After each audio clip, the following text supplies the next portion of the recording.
On Being Different by Conrad Phillip Kottack. Chapter 10, Sexual Orientation. Coming out. Out of all my kids, you are the most thoughtful, kind, talented, and polite one. Why do you have to be so homosexual? Such was the response of an immigrant Pakistani father to his 23-year-old son, Amir, who until this event lived with his parents in St. Louis, unable to contain a, quote, painful anger at his son's revelation. Amir's father walked out of the house. His mother cried instantly, wondering if her son's condition was a punishment from God. Was there anything she could have done, or still might do, to repair it? Amir's coming out left his parents feeling shame and grief. Their reaction left Amir heartbroken, cold, and alone, unquote. Coming out as gay or lesbian to one's parents is painful for most young men and women without the additional angst that accompanies such conversations.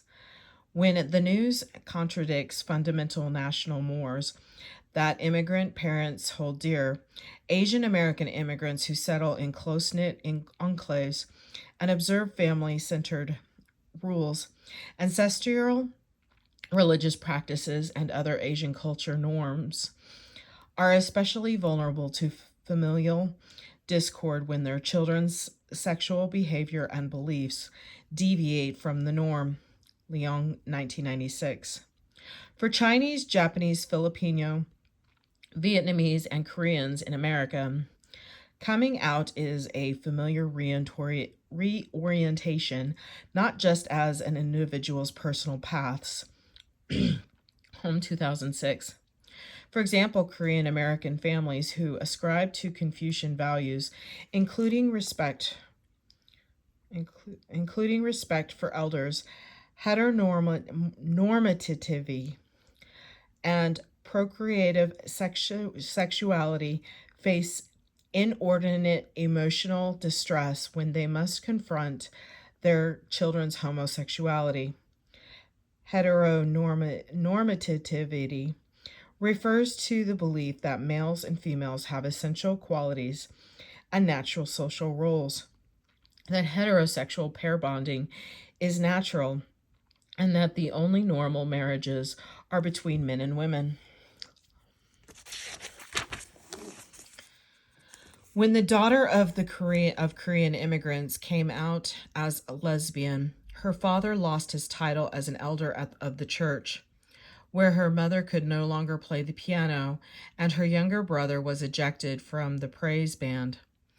Even family members and friends withdraw their support, concerned about their parents' quote, face and name, social status and reputation, and mental health. Immigrant women often lead, quote, double lives. Those who immigrated in their youth with their parents, the, quote, 1.5 generation, struggle with self-expression and holding on to their beloved communities. While, quote, Americanized daughters are more inclined to assert their individuality and live with the consequences of that decision. Coming out as a gay or lesbian is a rite of passage, a process through which humans experience change from one social status to another. Such transitions by groups of people typically are marked by ceremonies and rituals.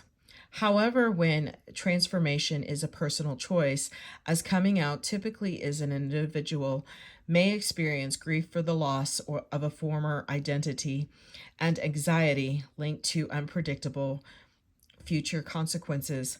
Thousands of young people who decide to announce their, quote, true self face painful emotions that, unless family and friends are there to embrace them, may lead to tragedy. A string of suicides by self-identified gay college men at the time of this writing may be indicative of the rejection and violence, often in the form of bullying, that young people experience when they express their homosexual orientation. On September 29, 2010, Tyler Clementi of Rutgers University took his own life by jumping off the George Washington Bridge when he realized that his peers had violated and ridiculed his sexual expression. Even in the privacy of his own dorm room, Raymond Chase, a gay student of culinary arts at Johnson and Wales University, hanged himself on October 1st, 2010. 19 days later, Corey Jackson of Oakland University also killed himself after coming out to his friends. Corey reported that people are treating me different. I don't know what to do. How has multicultural society failed these young men? Violence against young people who claimed a gay or lesbian identity is on the rise even as our society norms and practices of love, sex, and mating are increasingly varied, fluid, and unpredictable.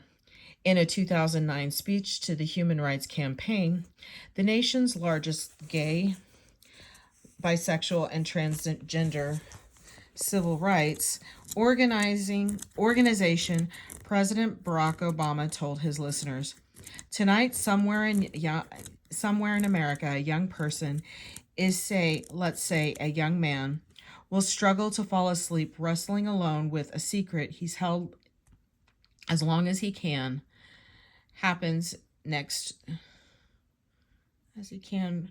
remember. Soon, perhaps, he will decide it's time to let that secret out. What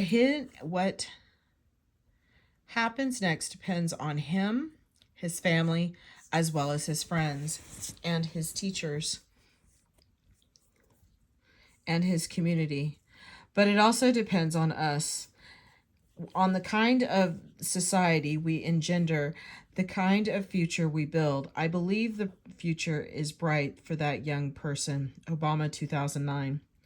Children and adolescents who become victims of hate crimes because of their sexual gender disposition are especially dependent on supportive parents, siblings, and other relatives who are often unavailable or unwilling to care.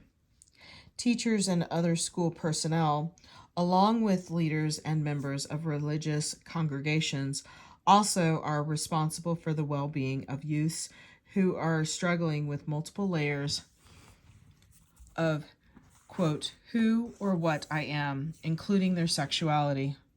When a young person dares to open his or her heart with "I have something to tell you," adults must listen before they speak. However, even the most enlightened and accepting of us must practice restraint in naming a minor's experience and thoughts of sexual variance. Scholars, politicians, parents, and advocates of sexual diversity often are too quick to speak of and for gay and lesbian children or LGBT children, Hurt and Kolf, 1999. Many gay men and lesbians reach middle age before they become, that is, self-identity or come out as, quote, gay or lesbian, unquote. It is preposterous to impose on children and adolescents such socio-political labels when they are just learning the joys and fears of desire to be it hetero, homo, or multi-erotic. Labeling or forcing children to self-identify as gay or lesbian is unethical and would be an overzealous multiculturalism.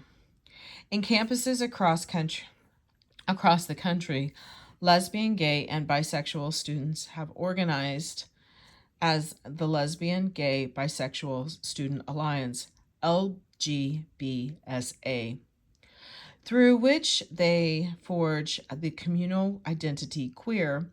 Gay students have experienced expropriated and redefined construct a social space within which they assert new and meaningful leadership roles and cultural activities. As they complete their rite of passage, they, as our president put it, continue to live.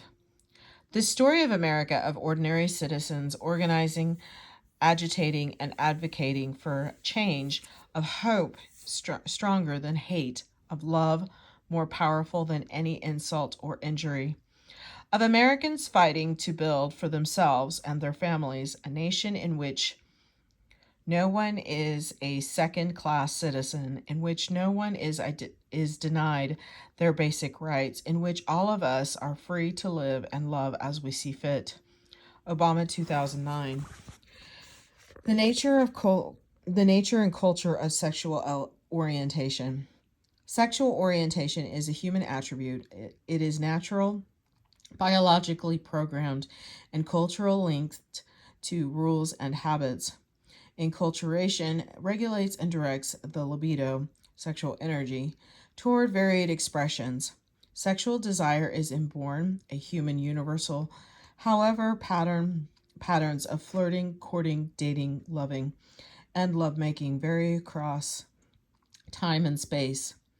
Premarital sex may have outraged your grandparents as arranged marriages, common in India, may offend some of you today. The sex drive is to erotic orientations and sexual practices, as hunger is to nutritional standards and eating habits. To some extent, at least all human activities and preferences, including erotic expression, are learned and malleable. Sexual orientation is the patterned way in which a person views and expresses the sexual component of his or her personality.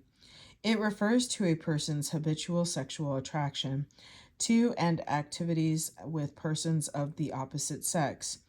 Heterosexual, the same sex, homosexuality, or both sexes. Bisexuality, asexuality, indifference toward a lack of attraction to either sex is also sexual orientation. All four of these forms are found in contemporary North American and throughout the world, but each type of desire and experience holds different meanings for individuals and groups. For example, an asexual disposition may be acceptable in some places, but may be perceived as a character flaw in others. Bisexuality may be a private orientation in Mexico rather than socially sanctioned and encouraged as among the Sambia of Papua New Guinea. Most people ascribe to and conform to one of these labels, albeit not always self-consciously. Most heterosexuals are oblivious to the cultural construction of the sex drive. They consider the sexual dimension of their lives natural and normal. People assume, and most hope, that they will bear and rear heterosexual children. Imagine a son coming out to his dad and saying, I like girls. The most critical gauge of sexual orientation is one experiences in eros, sexual love, what in psychoanalysis is known as the life instinct. This is an impulse, a spontaneous inclination or incitement to become intimate with a person or type of person. Sexual love gratifies a basic human need. It preserves physical and mental health, provided it is socially sanctioned. Eros is distinguished from philia, friendship, the most enduring form of love born out of higher faculties, and agape, humanitarianism, or love for humanity.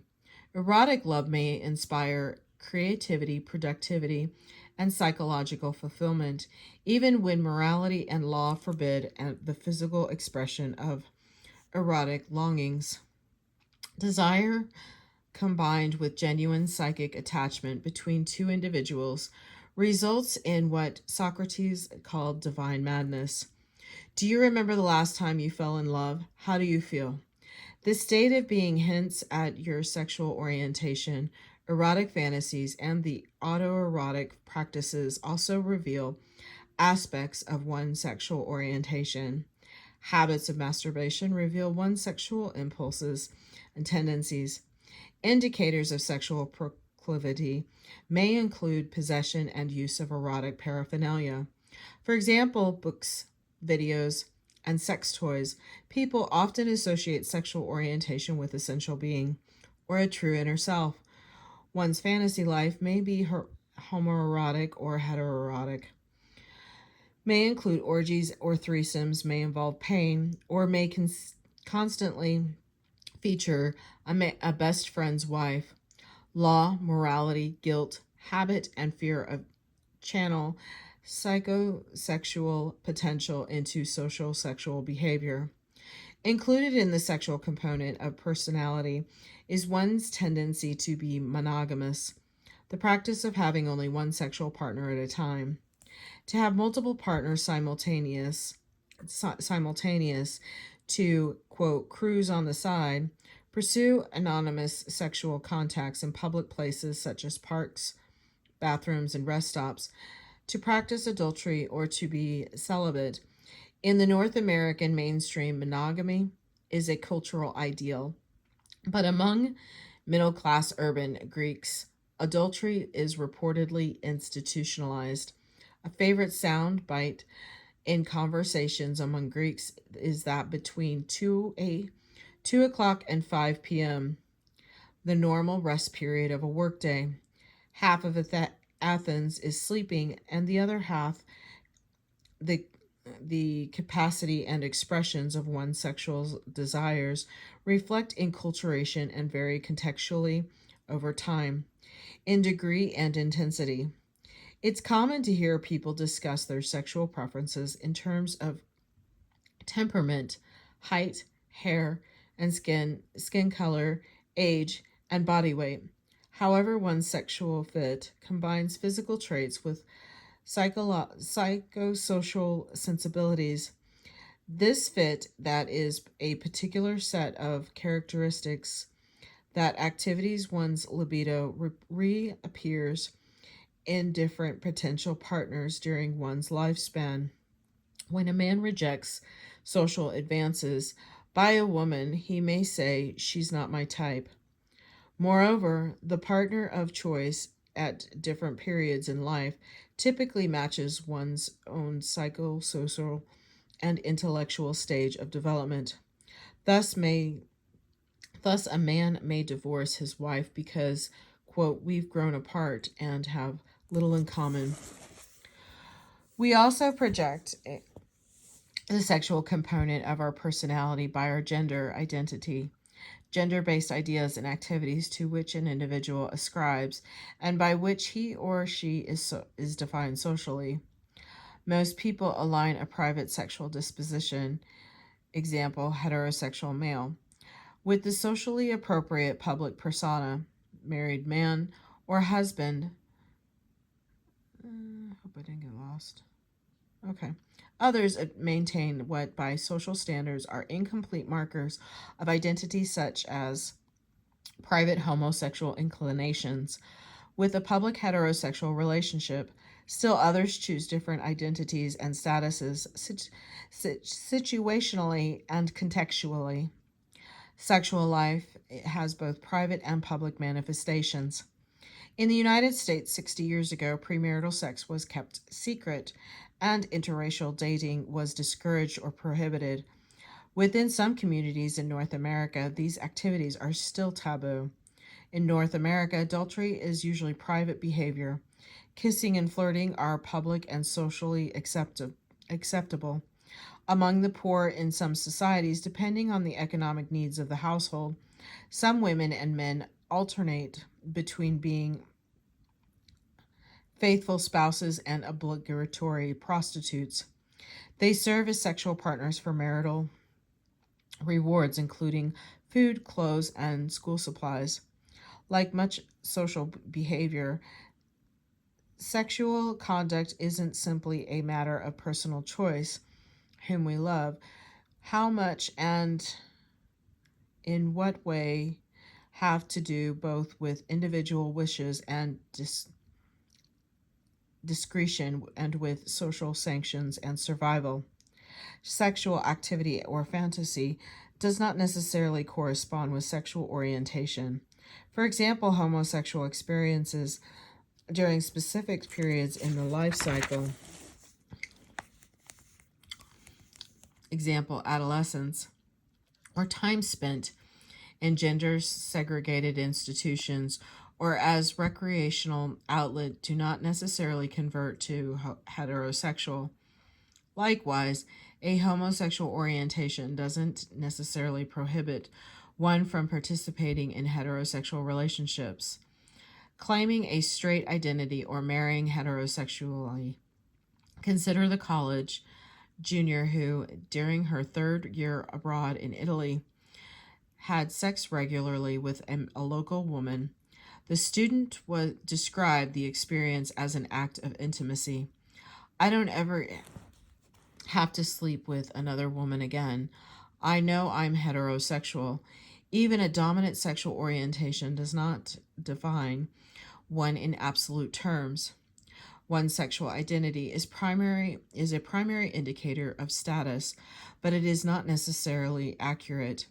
Participation in homosexual encounters, which many self-identified heterosexuals may perceive as experimentation or a phase, may in fact reflect homosexual orientation and even eventually result in a gay identity. A person who declares a bisexual identity may be denying or hiding a predominant orientation, typically homosexually. Another simply may be expressing sexual attraction to or actual experiences with both sexes. Consider the young man who spent his entire college career trying to convince himself and everyone around him that we're all bi, unquote. Several heterosexual and homosexual affairs later, the man sought to marry a man. There is, however, he said, one woman that I would marry, but she's taken. Today he is a married man to the love of my life, as described his partner. Sexual orientation is neither pure nor absolute. Sexuality is learned, flexible, and situational. Variability in sexual need, capacity, and expression prevails across individuals and groups. An individual may feel and display varied erotic impulses throughout the life cycle. A man dates several women as a single person but remains faithful to his wife. Once married, a straight identified lesbian marries a man and raises children with him. A male homosexual worker retires to marry a woman. A married with children gay man and lesbian pursue homosexual liaisons. A bisexual man spends 6 months a year with his wife in one country and the other 6 months with his male lover in another. The examples all drawn from the world illustrates that sexual orientation is a highly complex, multifaceted, and individual matter. Our society recognizes 4 main types of sexual orientation: heterosexual, homosexuality, bisexuality, and asexuality. However, variations in sentiment and activity within each category probably is greater than that between these labels. What we do with our body and psyche, how frequently, under what circumstances, and with whom is more complicated than simply the autonomy of our partners. Sexual sensibilities and acts exist among a continuum. A more accurate and responsible way to discuss variety in sexual orientation is to speak out about homo, hetero, or bisexual acts, and not homosexuals, heterosexuals, and bisexuals. People practice such acts or combinations of such acts at different times, to varying degrees, and under particular conditions. Social categories, including those associated with sexual minorities, are terms of convenience. They also serve as markers of distinction and identify classifications, help us to make sense of human variety and to manage social relations in a rapidly changing, complex world. Social labels are also useful to individuals because they provide actual or perceived psychosocial connections, legal and often economic protection, and political or civic validation. It is important to distinguish between, self-constructed labels and those that the others impose on groups. For example, members of the gay community often use label breeders, to describe heterosexuals. Equally offensive may be the label homosexuals, which non-gays use to reduce gays to merely sexual creatures. In this book, we conform to the use of classifications only as communication device and not as proclamations of absolute essential or social statuses. Changing patterns and views of sexual orientation.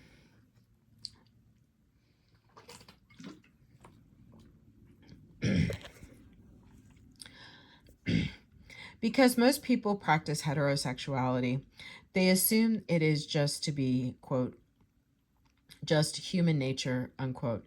Any other type of eroticism is therefore a puzzle. People are less likely to wonder what causes sexual orientation. Then they are to ask, quote, where does homosexuality come from, unquote. Generations of Westerners steeped in the Judeo-Christian heritage distinguish between moral and legal heterosexual behavior and all other deviant or, at best, alternative forms of sexuality. Foucault, 1978. In the Middle Ages, sexuality was evaluated as behavior, what people did, deviation from publicly approved procreative sex between a married couple was viewed as perverted. In many Western societies, homosexuality was punished severely, sometimes by death. Puritan values equated sexual pleasure with sin, a sentiment that still holds true in some parts of the United States. Throughout the 18th and 19th centuries, all forms of non-reproductive sex were considered deviant and morally offensive. Homosexual acts is particularly judged to be nothing more than sex for pleasure, were interpreted as a condition with which certain types of persons were afflicted. Greater public attention to human sexuality led to its interpretation as an innate state of being. Persons who pursued heterosexual lifestyles were considered proper. Those who were known to practice homosexuality were identified and classified as homosexuals. In many societies, sexual categorization led to a distinction between the stigmatized monsters and the citizens. The perceived defects of the former category, which included homosexuals, were presumed to be psychological and inherent to an individual, as were the characteristics of heterosexuals, the socially protected category. During the 19th century, sexuality was polarized as male, female, and homosexual, heterosexual. This interpretation emphasized a congenital basis for sexuality. The prevalent belief was that sexual attraction was inborn and permanent. The rise of scientific medicine in the late 19th and early 20th centuries promoted a view of human sexuality as a matter of health, physical and mental, clinical and popular impressions of sexual orientation, emphasized a polarity between right and wrong, good and bad, and healthy and unhealthy sexuality. Heterosexuality was deemed healthy, and homosexuality was considered an illness, a condition that could be cured. Health professionals and the populace wondered about the biological and mental nature of homosexuality as a pathology.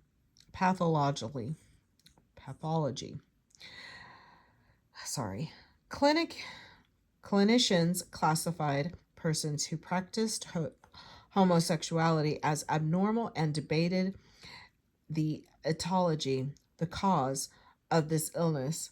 Treatment strategies for patients included commitment to an institution, analysis, castration, and sterilization.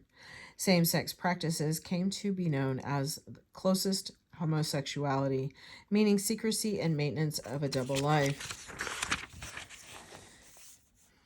Sigmund Freud contributed to the medicalization of sexuality. However, he stressed the plasticity capable of being molded of sexual orientation.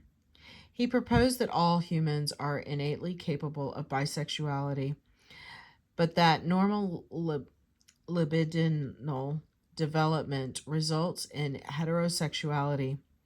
Freud's perspective on sex emphasized that humans are social creatures. Biophysiological instincts are shaped and directed by a cultural milieu to accommodate social or societal regulations and to conform to social norms. Freud was situated on the social and cultural context of the early 20th century. Vienna. Heterosexuality was in fact the normal pattern of psychosocial development and interpersonal relations in his time and place. Heterosexuality in general and reproductive sex in particular remained dominant cultural code of human sexuality throughout the Western world after World War II. The starkest demonstration of heterosexism in recent history is the extermination by the Nazis of thousands of persons suspected to be being homosexual. Fascists threw perceived homosexuals into prisons and concentration camps along with millions of Jews and thousands of gypsies. It would be another generation before Westerners and North Americans in particular would learn that same-sex relations were more common and more complex than both the psychosocial model and the biomedical model had proposed. Understanding the social construction of sexual orientation heightened the publication of Alfred Kinsey's studies in the mid-20th century. Kinsey, Pomeroy, and Martin, 1948. Kinsey, estimated 1953. Kinsey and his colleagues documented self-reported sex practices in the United States.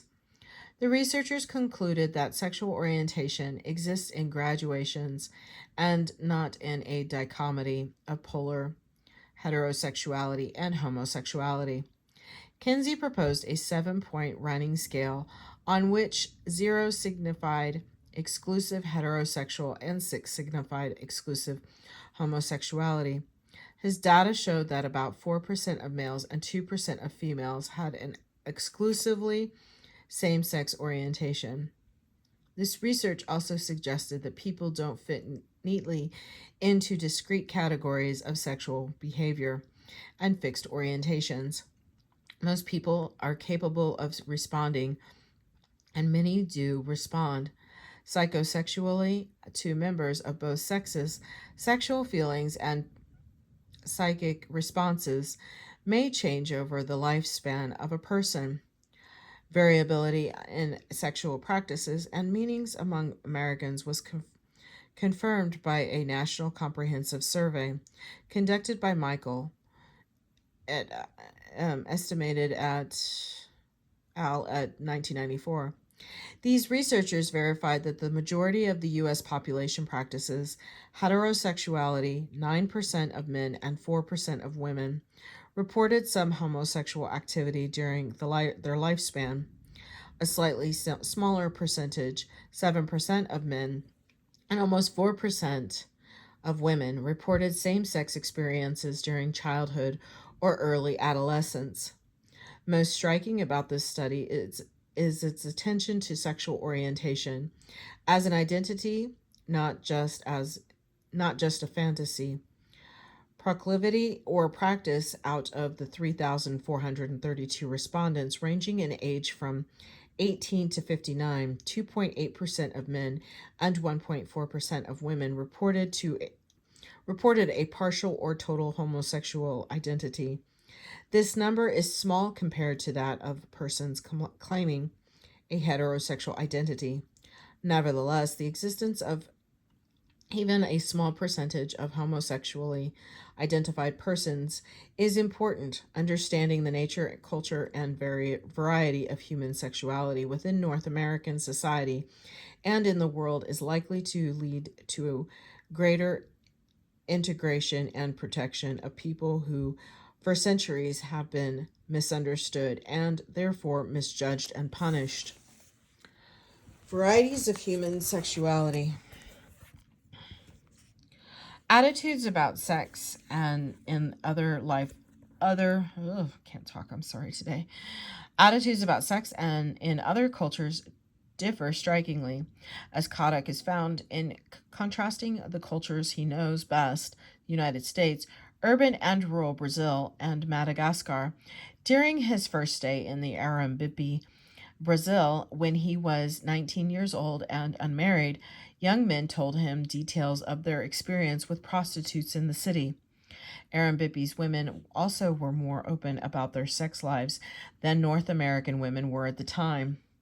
Arambiparis talked about sex so willingly that Kottack wasn't prepared for the silence and avoidance of sexual subjects when he encountered in Madagascar. He did discover from city folk that, as in many Western societies, traditional ceremonies were times of ritual license.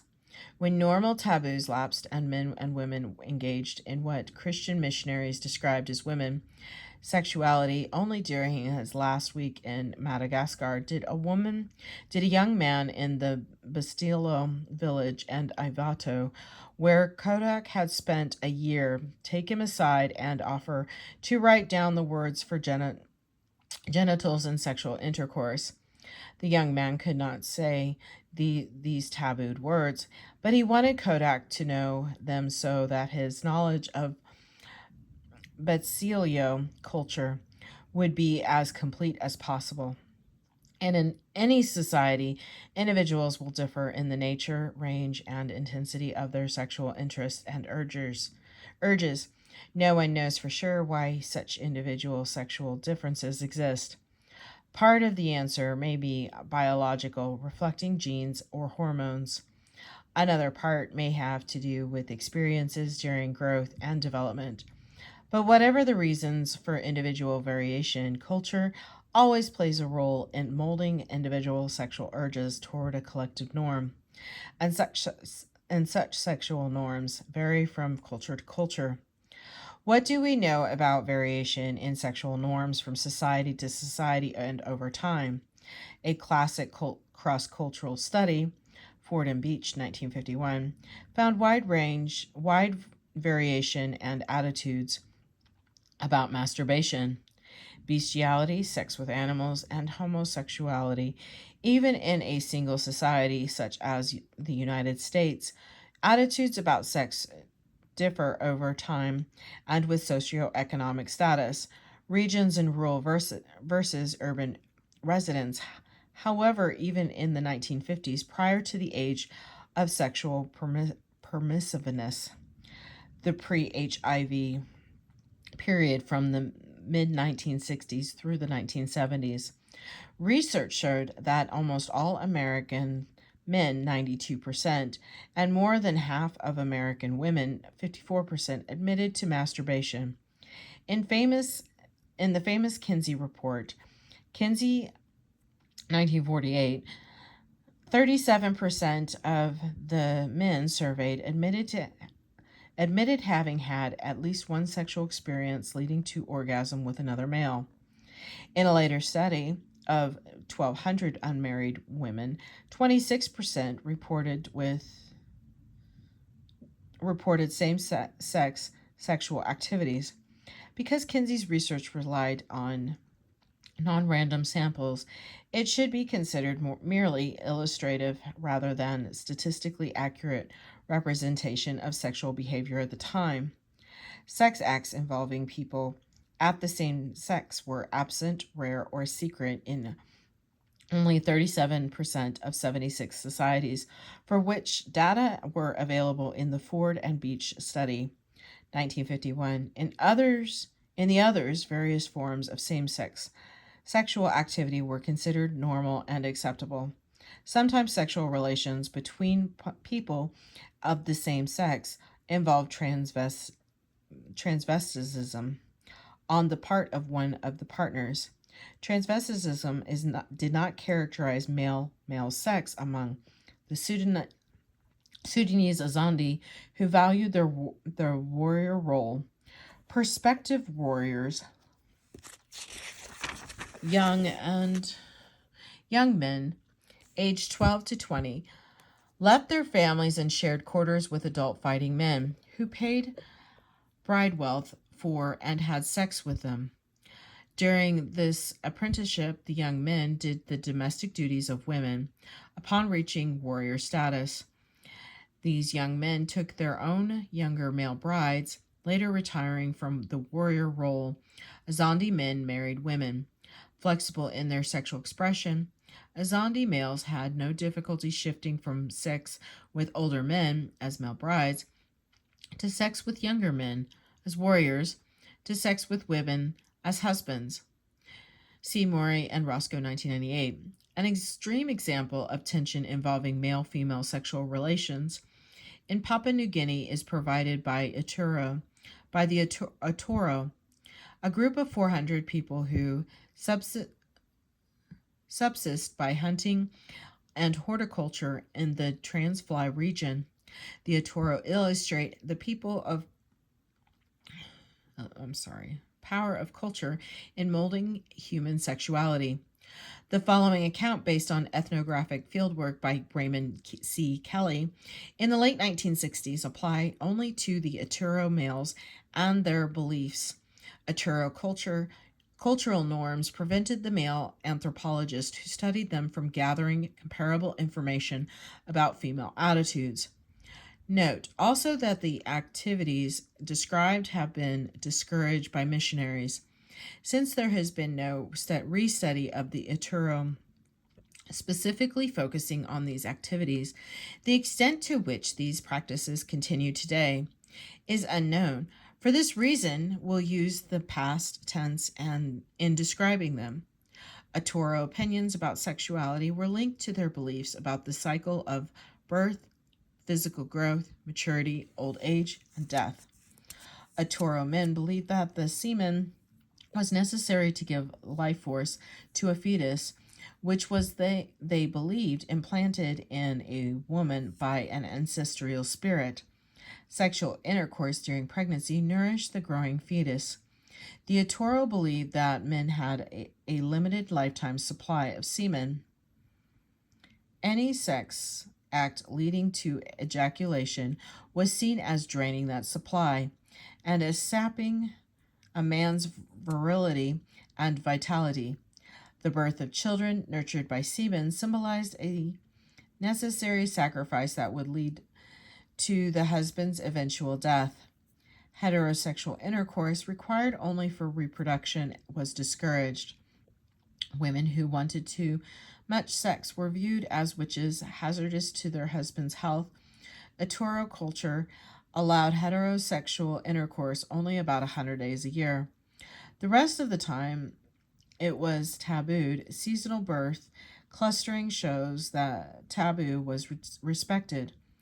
So objectionable was male-female sex that it was removed from community life. It could occur neither in sleeping quarters nor in the fields. Coitus could happen only in the woods, where it was risky because poisonous snakes, the Atoro claimed, were attracted by the sounds and smells of male-female sex. Although coitus was discouraged, sex acts between men were viewed as essential. Atoro believed that boys could not produce semen on their own. To grow into men and eventually give life force to their children, boys had to acquire semen orally from older men. From the age of 10 until adulthood, Boys were inseminated by older men. No taboos were attached to this. Such oral insemination could proceed in the sleeping area or garden. Every 3 years, a group of boys around the age of 20 was formally initiated into manhood. They went to a secluded mountain lodge where they visited and inseminated by several older men. Male sex among the Etoro was governed by a code of propriety. Although sexual relations between older and younger males were considered culturally essential, those between boys of the same age were discouraged. A boy who took semen from other youths was believed to be sapping their life force and stunting their growth. A boy's rapid physical development might suggest that he was getting semen from other boys. Like a sex-hungry wife, he might be shunned as a witch. Do the taboos that have surrounded homosexuality in our own society remind you of Otoro taboos? Homosexual activity has been stigmatized in Western industrial societies. Indeed, sodomy laws continue to make it illegal in many U.S. states. Among the Otoro, male-female sex is banned from the social center and moved to the fringes of or margins of society. The woods filled with dangerous snakes. In our own society, homosexual activity traditionally has been hidden, furtive, and secretive. Also moved to the margins of society rather than its valued center. Imagine what our own sex lives would be like if we had been raised with Etoro beliefs and taboos. The Etoro's sexual practices rested not on hormones or genes, but on cultural beliefs and traditions. The Etoro were an extreme example of male-female avoidance, pattern that has been widespread in Papua New Guinea and in patrilineal societies. The Etoro shared a cultural pattern which Gilbert Hurt, 1984, calls ritualized homosexuality. With some 50 other tribes in Papua New Guinea, especially in that country's Transfly region.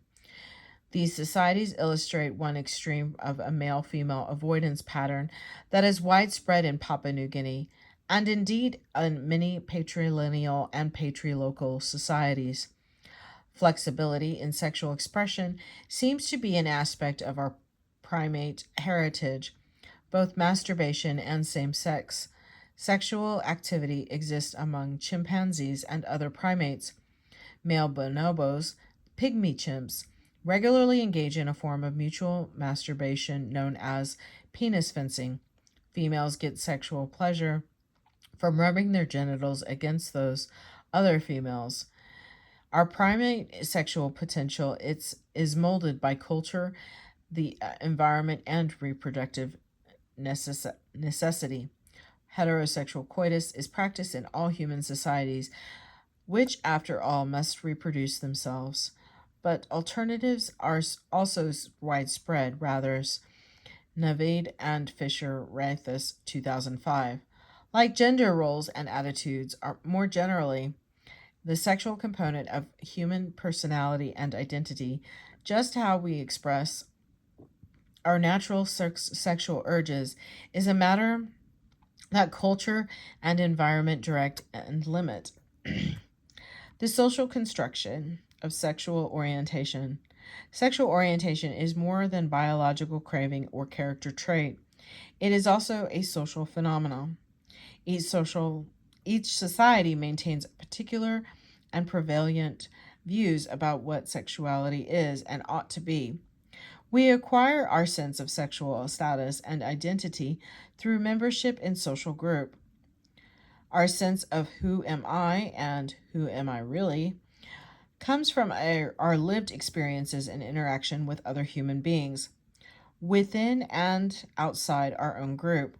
The difference between being labeled mentally a mother's worst nightmare, a dyke, a lesbian, or a human being depends a great deal on one's social relationship. A woman who grew up in a small town thinking she was weird describes her coming out process and subsequent integration into the lesbian community as having been reborn. I could be myself.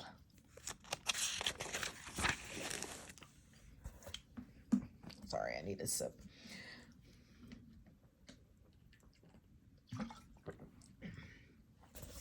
Cross-culture variation. Historically and cross-culturally, the sex drive and sexual behavior among humans reflect particular socio-political conditions as much as biophysical cravings. For example, classical Athens was divided into two parts. One was political and social elite, composed exclusively of men who were citizens. The subordinate category included all others: women, slaves, foreigners, barbarians, and children, all of whom were denied civil rights to varied degrees. Sexual morality and behavior mirrored this hierarchy. Free men, always the dominant insertive penetrators, had sexual relations with social inferiors, the penetrated partners, regardless of gender. Homosexual unions, either between elite men, including teachers and students, were viewed as acceptable behavior, indeed the highest form of intimacy. All societies required heterosexuality for reproduction. Social groups want to reproduce themselves biologically and culturally. However, as we have seen, many societies tolerate homosexual activities and some endorse them. We saw that Azandi, southern Sudan, warriors married young men to satisfy their sexual needs until they were socially ready to marry a woman and have children. Homosexual acts are part of the initiation rites among the Aturo and the Sambia of Papua New Guinea. Dahomey girls of West Africa prepared for marriage by having homosexual relations with older women. Among the Jehonsi of the Kalahari, young girls are sexually active with each other before they have heterosexual relations. These societies recognize heterosexual or homosexual acts, not persons, and certainly not groups. Interculturation also directs social and sexual relations between boys and girls. The Lepcha of Sikkim in northern India considers sexuality proper behavior comparable to eating or drinking. Sexual freedom is normative, and girls become sexually active before puberty. In contrast, some Middle Eastern societies, example Saudi Arabia, enforce segregation between men and women and prohibit sexual and social relations between boys and girls. Heterosexual relations among the young, particularly adolescents, are shunned in some rituals or in some areas, rural areas of Mediterranean Europe. In Greek villages where chastity and virginity are considered a strong component of a young woman's dowry, girls are taught to avoid public contact with boys and men. A young girl may be spanked or beaten by her father or brother if she is caught with a young man. In contrast, Kozaitis observed that among the Roma gypsies of Athens, Greece, adults encourage romantic relations between pre-pubescent boys and girls to ensure endogamy, marriage between members of the same social group, and thus cultural reproduction. Cultural codes of sexual expression dictate whether an act is legal, normal, deviant, or pathological. Actual yet abnormal sexual conduct in our society includes necrophilia, an erotic attraction to or a fascination with corpses, pedophilia, sexual desire by adults for children, pederasty, sodomy between an adult male and a boy, sadomasochism, sexual pleasure from inflicting or receiving physical and psychological pain, and bestiality, sexual contact between a person and an animal. In the United States, both sibling incest and parent-child incest are illegal. North Americans also hold fairly strict standards of what constitutes rape and sexual abuse and harassment compared with other Western societies. We learn that no means no, unquote. As American male, an American man may hesitate to compliment a woman on her new hairstyle because he fears offending or insulting her. In Greece, young women learn to expect and manage sexual attention, but American girls may be taught to discourage it by de-emphasizing their femininity and sexuality. Societies attribute different meaning to sexual activities, as in the case of the Etoro of New Guinea. The local belief system holds that masculinity is achieved through sexual contact with men, but social adulthood ultimately involves heterosexual marriage and procreative sex. In our own society, a man who admits to his fiancée or friends that he had homosexual experiences during childhood or adolescence is likely to find that they will raise questions about his masculinity. The perspective contrasts with those of contemporary Greece and Brazil, where homosexual activity, particularly by dominant, penetrating partners or tops, does not threaten their perceived masculinity. Compared the situation in those cultures with the perception and transmission and treatment of bisexuality in the United States and Great Britain, where bisexuals often criticized and marginalized by both heterosexuals and homosexuals for being different. Bisexuals suffer alienation from heterosexuals who may view them as likely carriers of HIV from gay men, who accuse them of selfishness, confusion, cowardice, and fraud for hiding their essential homosexuality and from lesbians who may reject bisexuality among women on feminist grounds as a betrayal of the cause. Such suspicions of bisexuality demonstrates lack of awareness not only of the range of human sexuality, but also of its relationship to the cultural context in which it is expressed, but things are changing.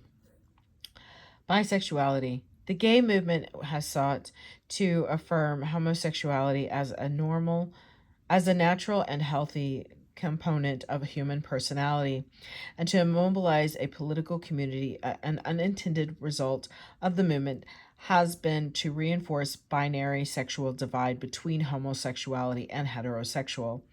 What about bisexuals? But they constitute an affinity group. What desires and lifestyle choices do they have? Do they have collective public political identity?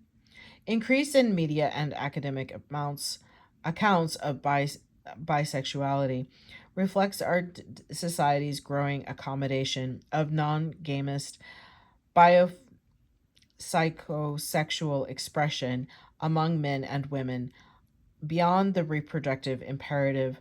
Barker and Langdridge, 2010, and Angelides, 2001. Individual people experience bisexuality differently.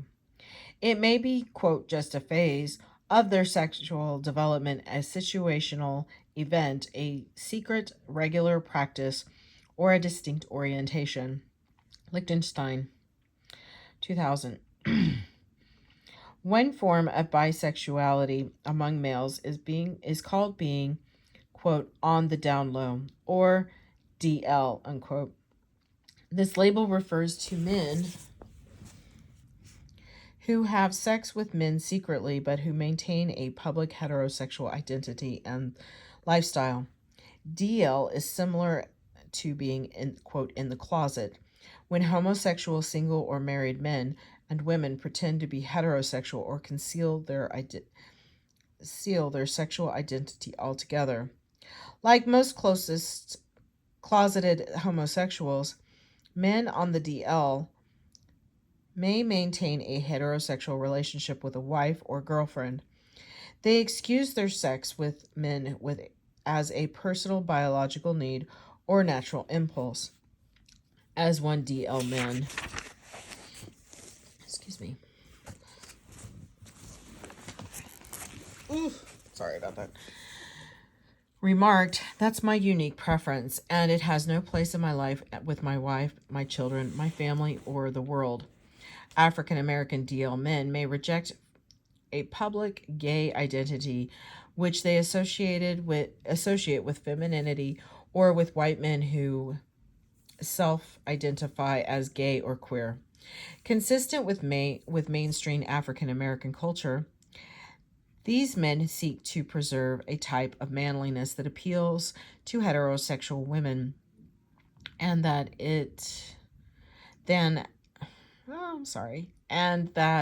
is culturally compatible with heterosexual mating and pair bonding. Men on the DL, like closeted homosexuals, in general enjoy the same social rewards as straight men: the privileged access to certain professions, housing, and community resources to which openly gay men may not have access.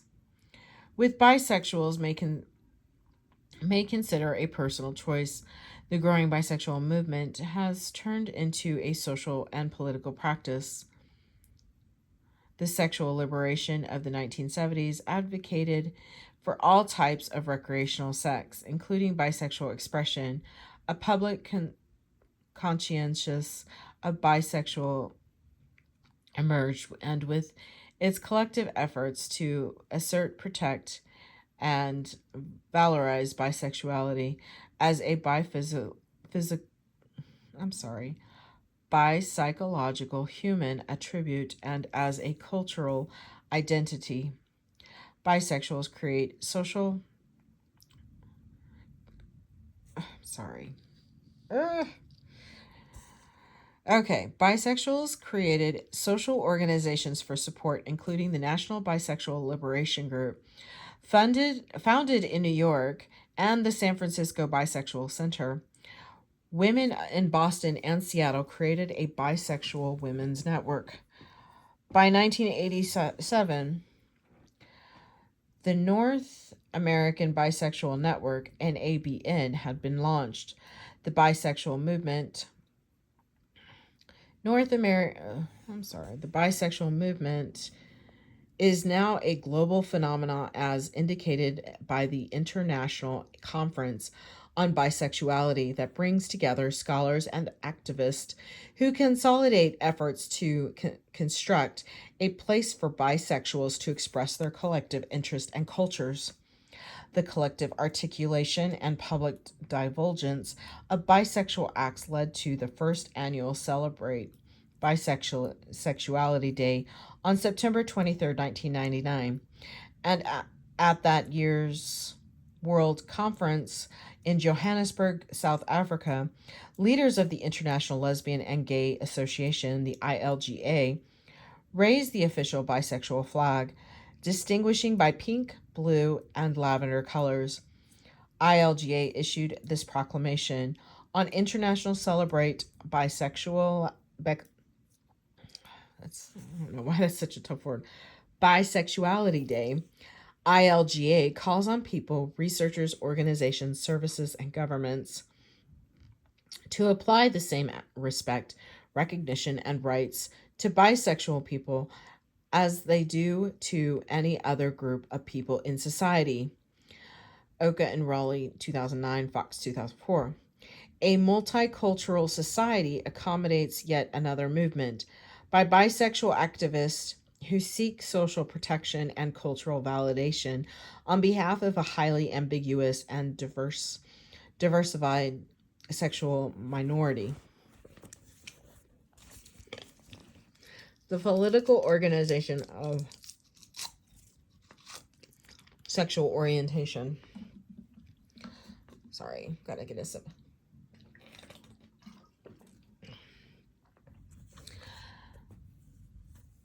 Historically and cross-culturally, sexual behavior and ideology reveal economic and political conditions. What is considered normal, paper, deviant, or alternative differs from one society to another. In the United States, we find variation in sexual beliefs and practices within and across segments of the population. Our market oriented society nurtures individualism, supports personal choice, poses obstacles to marriage and procreative sex, and fosters gender symmetry. Indirectly, it encourages recreational sex, a menu of sexual pleasures that includes premarital and extramarital sex, bisexuality, homosexuality, and serial monogamy. Increased female participation in the labor force, launched a social movement in the 1960s that fueled a sex gendered revolution. Puritanism may still exist as a cultural ideal, but our society contains an unprecedented diversity in sexual sentiment, belief, and experience. In earlier chapters, we saw that the Black movement introduced race as an organizing principle. Later, the feminist movement established gender as a constitutive basis for social organization. Now we turn to the gay movement and see how desire may form a basis for culture. Sexual diversity is not only a demographic fact, it also a political reality. The shift from an industrial to a services and information economy has altered our perceptions of sex, sexuality, and sex gender roles. North American households have become more diverse. See Chapter 16. Dual career couples and two income families have become common models of mainstream American life. Broken families, blended families, and single parent households are increasingly common. Along with these changes came new cultural values illustrated by terms like career woman, independent women, working mother, singlehood, sexual freedom, and gender equality. A sexual revolution born out of the economic and political changes challenged the basis of our social order. In 1973, the American Psychiatric Association declassified homosexuality as a disease. Choice in sexual expression became more accessible and popular among mainstream, particularly educated North Americans, including persons with same sex desires. More open diversity and sexual interests, beliefs, and actions challenged our society's standards of the traditional family. The feminist movement played an important role in changing ideas and behavior about human sexuality. Being female became the basis upon which mainly middle class and upper income white women organized socially and politically to promote gender equality. Women became a category that required political attention. The public interest in sex gender roles expanded to include sex. Women sought freedom signified by choice in all aspects of life, including sexual partners, premarital sex, extramarital sex, and same sex relationships. The liberation of men in general and homosexual men in particular followed the women's liberation movement. Gay men and lesbians fought as individuals, as two separate constituencies, and as a unified body for public acknowledgement of their oppression and for their freedom, consistent with the national climate of sexual liberation in the 1970s. Sexual fulfillment and self-actualization became key goals of the gay and lesbian movement. More important, individual activists fought to change mass opinion and public policy. Men and women who for centuries had been outlaws and marginals and had been accused of living in sin demanded to be recognized and treated like citizens. The distinction between the terms homosexual and gay or lesbian is perhaps the most important one to appreciate. As we saw earlier, homosexual is a term used to describe sexual desire and activity between persons of the same sex. Gay and lesbian stand for a way of life by persons who desire and have sex with persons of the same sex. The classification, quote, gays and lesbians, refers to a community or of experience that homosexual identified individuals share and construct in an ongoing fashion. Political mobilization among gay men and lesbians seeks citizenship rights and privileges, the right to safe, healthy, and gratifying life within the structure and norms of gay culture, as this is constructed in various Western societies. The gay, I'm sorry, the gay movement assumes one, that sexual desires forms the basis for building a community, and two, that individuals through collective action can alter society by expressing a particular configuration of needs, feelings, and experiences. Gays and lesbians seek the freedom to pursue and design a way of life that offers self-fulfillment, security, and legitimacy. Gay and lesbians activists emphasize that sexual orientation is a human attribute. Like race and gender, it should be understood as an aspect of human nature and validated as social practice. The contemporary gay and lesbian movement has several goals. The primary ones include protection from discrimination related to housing, employment, health insurance, domestic partner, legalization of same-sex marriages, parenting, and kinship, Weston, 1991. Legal protection of LGBT, visibility and integration of the LGBT, lesbian, gay, bisexual, transgender community within the North American mainstream is increasing. In the 2008 General Social Survey, GSS, 9% of adults identified as homosexual or bisexual, while only about 25% reveal their sexual orientation to their employers. 90% of self-identified homosexuals are out. That is, they claim a social identity and a public presence. The 2009 American Community Survey reveals that the estimated number of same-sex couples who identified themselves as either spouses or unmarried domestic partners increased at 3 times the rate of population growth from 2008 to 2009. As the visibility of LGBT has increased in the last 3 decades, so has public support for the rights. A majority of Americans now believe that gays and lesbians deserve equal access to employment, that domestic partnership should be legal, and that homosexuality is socially acceptable. There are more and more heterosexual Americans among the estimated 200,000 parents, families, and friends of lesbians and gays. PFLAG, a national nonprofit organization with more than 500 affiliates and 13 regional chapters in the United States. Each year, gay pride parades become forums for non-LGBT citizens to march in support of their loved ones.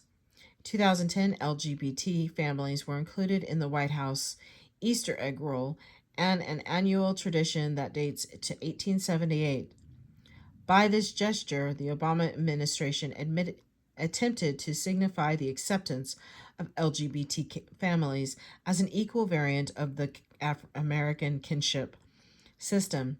Interested high school juniors and seniors now have access to the Advocate College Guide for LGBT students, a list of universities that faculty and students describe as gay-friendly campuses.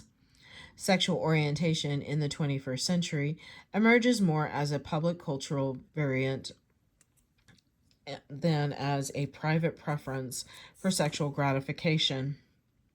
Social integration of gays and lesbians has increased across the social institutions of our society, including the economy government, education, religion, and kinship. Acceptance, even advocacy for the rights of homosexuals, is also evident at the level of interpersonal relations. However, barrier to full citizenship may institutionalized in our legal system. Persist, gay and lesbian couples can marry in only a handful of states and receive no federal benefits when they do. They and their families are denied such legal protections or rights as adoption, child custody, guardianship, social security, inheritance, and income tax. Benefits comparable to those of opposite sex married couples. The effort to lift the military's ban on admittedly gay and lesbian service members had a major setback when the United States Senate could not muster the 60 votes necessary to advance a defense bill that included conditional repeal of the Don't Ask, Don't Tell law, which even members of the military now think should be repealed. The LGBT movement has brought the majority of Americans a long way from the erroneous and ironic view of homosexuality as a crime against nature. Yet the legalization of homosexuality lags by comparison with its public expression and social acceptance. This denial of full legal rights is especially curious when the number of Americans who stand to benefit from its privileges is relatively small compared with millions of who have access to them because they are heterosexuals. Gay culture. Organized efforts for civil rights by gay and lesbian activists have helped establish a gay culture. Hurt 1992. This way of life is distinguished by standards, norms, values, and symbols that its members invent, practice, and reproduce. The gay community is an aggregate of human beings, not just individuals defined by sexual practices. The contemporary gay and lesbian movement has several goals. The primary ones include protection from discrimination related to housing, employment, health insurance, domestic partnerships, legalization and of same-sex marriages, parenting and kinship shown here. A gay family with a couple, son, uncle, and aunt participate in a gay heritage parade in New York City in 1998. The kinship term, when t-shirt is obscured, what do you imagine it says?